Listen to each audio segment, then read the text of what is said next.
Love it.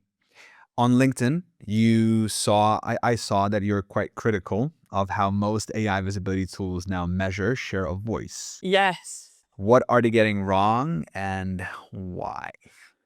Well, the first thing is that they're making you pick your competitors before you start the tool or start tracking.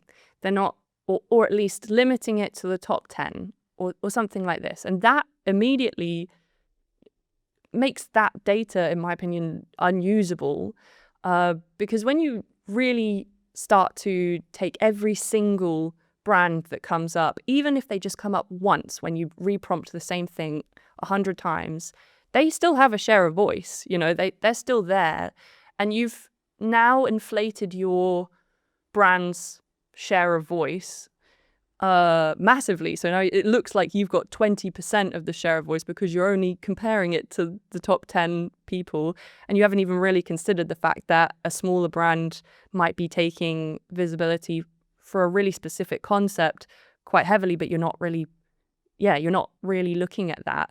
So I think share of voice is an interesting metric to look at, but only if you take into account every single brand that pops up in a response and look at it holistically like that. So at Wake, that's what we decided to do. And even the entity layers of a brand. So like maybe there's one brand and then they have a sort of separate service that they kind of is associated with their brand, making sure you combine those and have an idea of that taking up space as well, because it probably sees that as two different concepts. Even just having eyes on the fact that it has two different concepts is useful information, because you might be, being visible for one word, but actually there's a whole different idea that it knows you by.